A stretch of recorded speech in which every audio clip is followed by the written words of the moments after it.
Alright, y'all, listen, man. This video is literally long overdue, bro. This video is long overdue. I didn't even make it before I went to Boston. By the way, Boston was amazing. I went to see that Chicago Bulls Celtics game, and bro, it came down to the wire. I'm so happy that I actually got to see that game.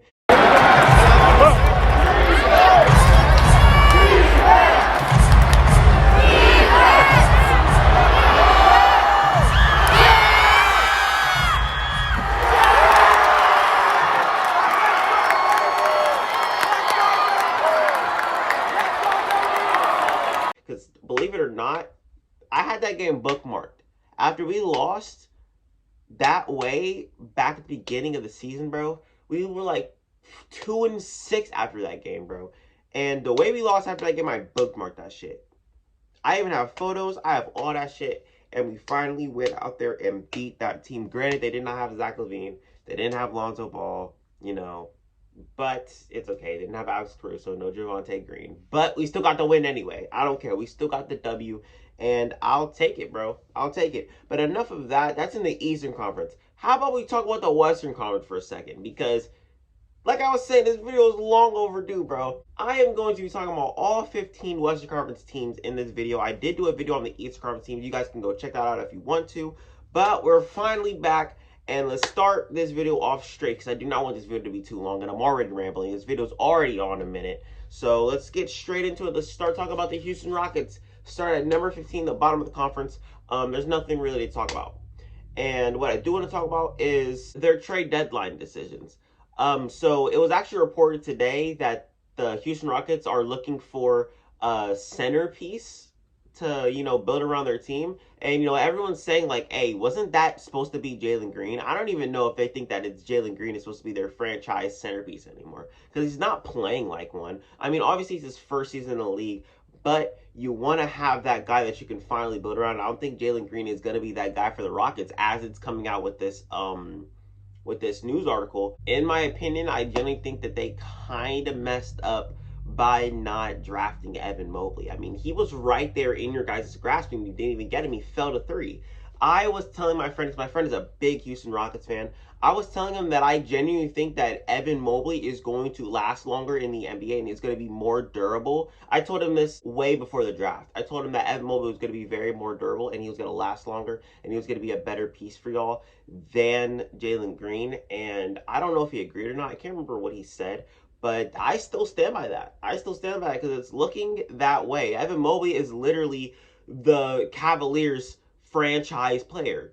He is their franchise player. He is a generational talent, and he's showing that on the Cavs. And I think he could have brought some of that to Houston, and it sucks that they didn't. But I want to talk about Kevin Porter Jr. He's been really good. Ever since the whole debacle going on with them and him throwing chairs and Christian Wood saying he wants to sit out, I still don't stand by that.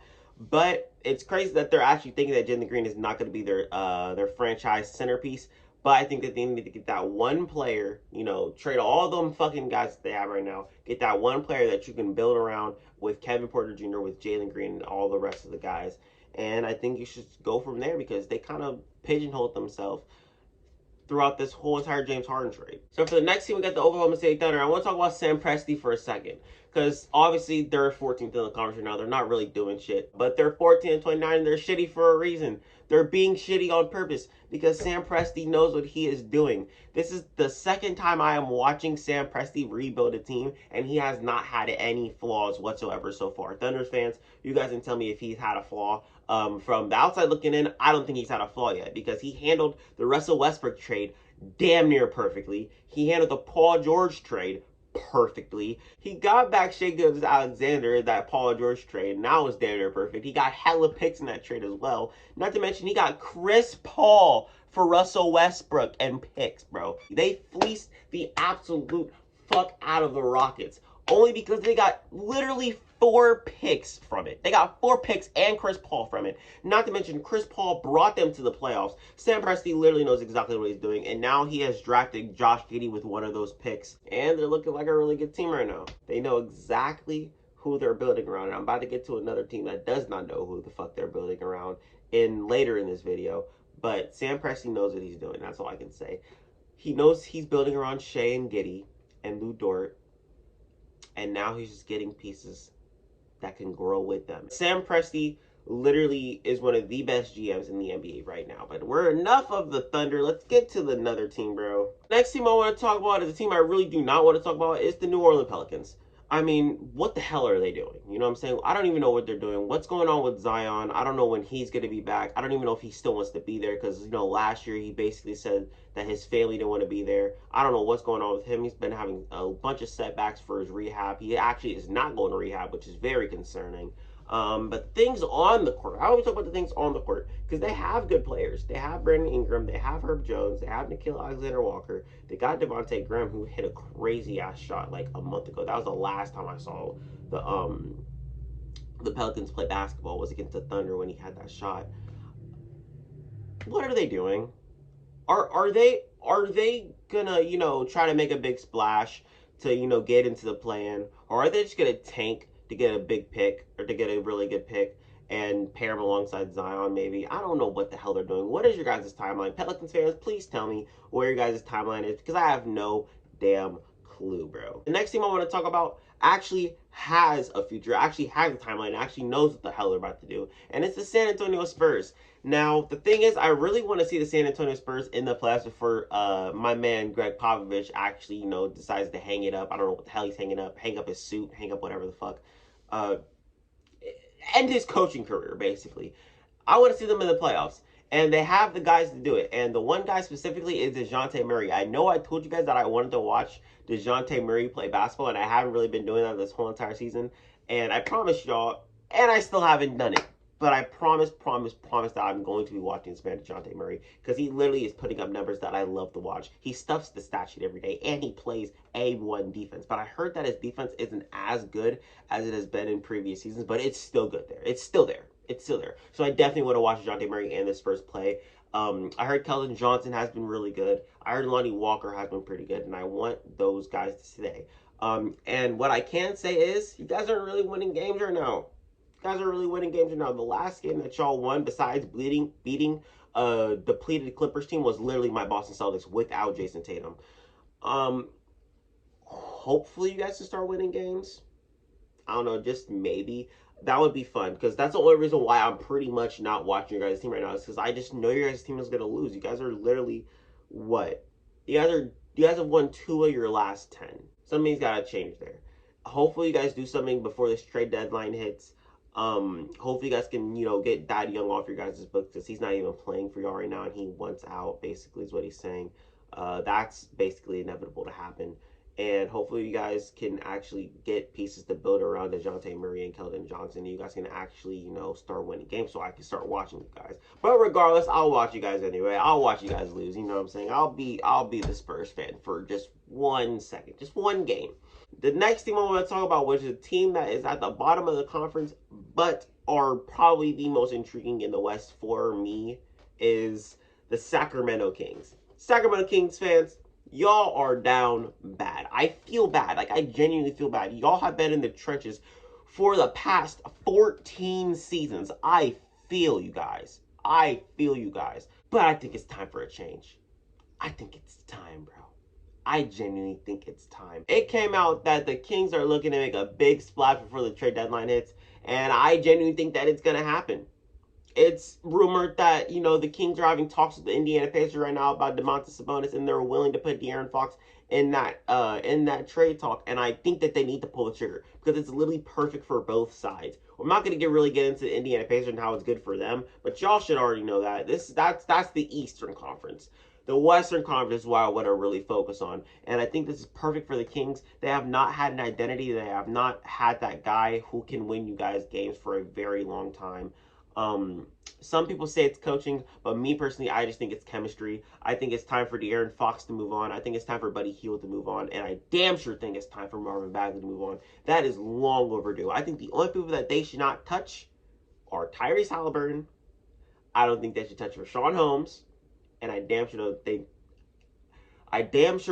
that they should not touch Davion Mitchell because his defense is something I have never seen before. He has some of the best one-on-one defense I have ever seen in a long damn time. So do not touch any of those 3 guys, to be honest. The rest of the guys, y'all are available. Y'all are on the trade market. That's all I can say. Because De'Aaron Fox, it came out that he has not really been showing that much interest in the team. Buddy Hield has been in trade rumors for the past like 3 seasons, and same thing with Marvin Bagley. It's time for all three of those guys to move on from the Sacramento Kings, and I think it's time that they actually have fresh new starts. And people have been saying that De'Aaron Fox is about to be a Celtic. I do not like that. Next team I want to talk about is a team in the 10th spot. It's the Portland Trailblazers. Now, they took a really big hit because it came out that Damian Lillard had to get surgery on his abdominal area. I don't fucking know. I didn't take anatomy in school. But they took a really big hit, and it looks like Damian Lillard is not going to be playing for the rest of the season. That's what I personally think is going to happen. I don't think he's going to. I think that they should just sit him. I think that they should just sit him for the rest of the season, and hopefully they can tank. I don't know what they're going to do. But what I think that they need to do is they genuinely need to sell their team. That's just me. I think they need to sell the motherfucker, bro. Because they need to, move on from Yusuf Nurkic. Yusuf Nurkic is not what he was back in 2019 with your guys' run. They need to get Robert Covington out of there. Robert Covington is basically inevitable to be on a new team by the end of the trade deadline. And it's going to be very, very hard for y'all to trade CJ McCollum. I think basically every motherfucker on that team is touchable besides that man Damian Lillard. That's how I see it.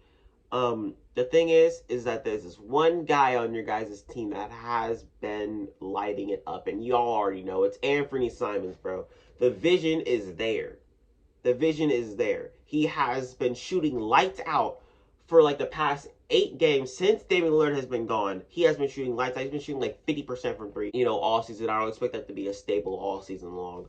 But I think that him playing very good, it puts you in a little hole. You know what I'm saying? It puts you in a hole. Are you guys going to keep him? Are you guys going to, let him continue playing on this and then trade him so he can have good trade value to build around Damian Lillard? I don't know what the Blazers got going on right now, but hopefully they can figure it out because I think it is time for a change, bro. Damian Lillard is fed up. He basically told y'all, I'm not leaving. So basically what y'all got to do is y'all got to give me some goddamn help.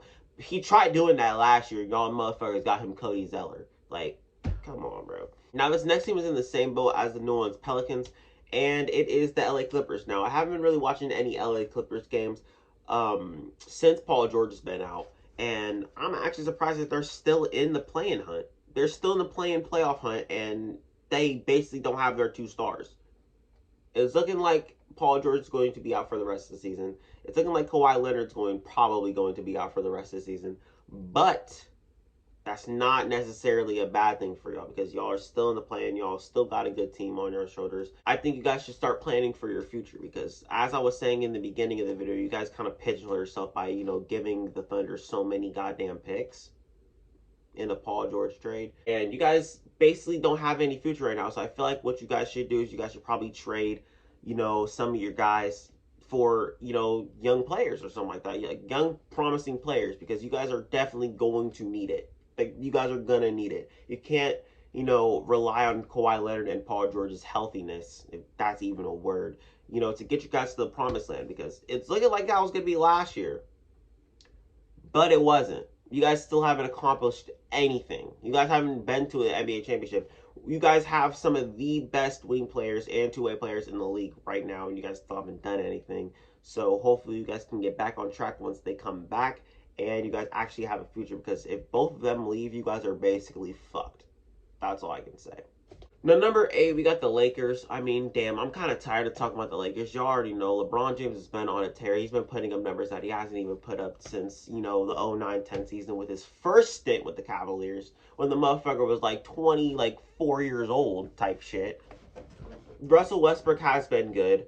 He has been, cutting down on his turnovers. He has actually been playing, at a very good level, the level that you would want him to play at. And the timeline's looking good, y'all. If y'all know what the timeline is, I'm going to put it up right here. The timeline's basically looking kind of accurate now. So get ready for the end of the season because the dude's about to play like 2017 Rush type shit, bro. But the next team I do want to get into is the Minnesota Timberwolves, bro. I'm so happy that the Minnesota Timberwolves are playing good basketball right now, bro. Because they have been at the bottom of the barrel for like the past 4 or 5 seasons. And it's actually looking good for them right now. It's actually looking good for them right now because Karl-Anthony Towns is playing some of the best basketball I've seen in a long time. Anthony Edwards has taken a leap from his first year in the league. And their guys are looking pretty good. I'm not gonna lie, Vando has been their best defensive player, and I think that's the main reason why they are sitting where they're at in the conference right now is because of their defense. Their defense has taken a very, very big leap from last season, and at the beginning of the season, their offense looked horrible. I mean, to have Anthony Edwards, D'Angelo Russell, you got Karl Anthony Towns on your team, and for your offense to be shitty was, out of this damn world. That was fucking mind boggling. But their defense has always been there. And now all of a sudden that their defense and their offense has picked up, they have been a very good team, and they have actually been a force to be reckoned with this whole entire season. So I'm actually not mad at them being at the spot that they're at. Hopefully they can make the playoffs, you know what I'm saying? Jaden McDaniels has been amazing. Jalen, I don't know which one it is. Whichever McDaniels it is, he's been playing very good off the bench for y'all, and I think that he should be in the running for Sixth Man of the Year. That's just my opinion. Enough of the Timberwolves. Let's get to the 6th seed in the West, and that is the Denver Nuggets, the depleted Denver Nuggets. Now, I'm not going to say that they're too depleted, but Nikola Jokic is basically out there putting on a show each and every night, because if he does have one bad game, they are not fucking winning. Basically is what's happening with the Denver Nuggets right now. The thing is with Nikola Jokic, he's doing things that I have never, ever seen anybody do on an NBA court, ever. The man's carrying his team. His team is 2 games over 500, and he doesn't have Michael Porter Jr. I say this all the time. He doesn't have Michael Porter Jr. He doesn't have Jamal Murray, and he's basically out there alone. This motherfucking team cannot shoot the pill, and they just had a trade, a 3-team trade with the Spurs, with the Celtics, and with them. And they just, acquired Bryn Forbes, so that can help with their shooting a little bit. And I'm not going to say that he is too handicapped out there, because he does have Will Barton and Aaron Gordon, who are respectively averaging like 15 and 14 points a game. So he has a little bit of help out there, but it's no Jamal Murray, it's no Michael Porter Jr. And his team is still 6th in the conference right now. If the playoffs would have started right now, they would have been a lock for a playoff spot. They wouldn't even been in the playoffs. They don't even have to play in the play-in. They'd be going against, who would they be going against? They'd be going against the Grizzlies right now, which I don't think that they win, but they're still a lock for the playoffs, which is pretty good. You know what I'm saying? It's pretty good. The next thing I want to talk about is the team that I've been shitting on for the whole entire season long. That is the Dallas Mavericks. Previously I did say that Jason Kidd fucked the Mavericks offense up, and I was wrong. I'm gonna just say it. I was wrong. I don't want to talk about their offense right now. I strictly want to talk about their defense right now, because they have a top 5 defense in the league as we speak, bro. I genuinely cannot name one guy on that team who is, the anchor of their defense. But they have been playing amazing team basketball lately, and I love to see it.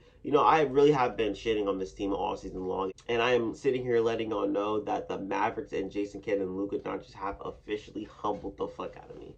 They've humbled me, man, because I have talking nothing but, trash about this team all season, about how Jason Kidd fucked their offense up and all that stuff like that. But, they're looking good right now. So, can I complain? Not at all. One more person I do want to talk about is my man Jalen Brunson, bro. The dude's averaging 16, 5, and 5 right now on 50% shooting off the bench. First of all, he should be in talks for 6th Man of the Year as well with the fucking McDaniels guy. And I think he should be in talks for Most Improved Player. Maybe I'm just saying this because he's a Laney All-Star in my eyes. But maybe he should be in talks. I don't know. The 4th place team right now in the Western Conference that I want to talk about is the Utah Jazz. Now, we got another team that I have not talked about in a long-ass time, because I have not been really watching their games. I tend to watch the Eastern Conference more than the Western Conference, because when I was growing up, I tend to pay attention to the Eastern Conference more than the Western Conference. So I like those teams more. You know what I'm saying? I've always been an Eastern Conference guy. But none of that matters. Let's talk about the Utah Jazz for a second. And they're sitting at 4th place right now, basically doing what they have done the past 3 seasons. There's nothing to really talk about them until we get to the playoffs, because they are known for not really doing anything in playoffs, but doing a lot of shit in the regular season. In 2019, they lost in the 2nd round. In 2020, they blew a 3-1 lead to the Denver Nuggets in the 1st round. And then in 2021, they lost in the 2nd round to the LA Clippers. I mean, damn, when are you guys going to get past the 2nd round and actually go to the Western Conference Finals for once? Once they get to that Western Conference Finals, that's when we're going to actually be starting to talk about this Utah Jazz team, because this Utah Jazz team has not really proven anything. They've proven that they're a good team. You know what I'm saying? They're a good team. in the regular season, but are they a good team in the playoffs? I think they need that guy that can, give them that push. You know what I'm saying? Not saying that Donovan Mitchell and Rudy Gobert can't be that guy, but I think that they need, players that can actually help them and actually have championship experience and playoff experience come playoff time, because that's exactly what they're going to need. They have a good team right now, but the playoffs really matter. The playoffs are where it counts the most. And I feel like people aren't going to be able to take them seriously if they cannot win in that playoff setting. Stop talking about them now, and I'm going to get to the Memphis Grizzlies. My favorite team to watch in the Western Conference right now, man. I cannot get enough of Desmond Bane and John Morant and Jaren Jackson Jr. and Conchar off the damn bench, bro. I fucking love Conchar, bro. He's low-key starting to become a lady all-star in my eyes, bro. But 11-2 without John Morant. They won on an 11-game winning streak. John Morant is finally at that MVP level, bro, and this is literally only his third year in the league.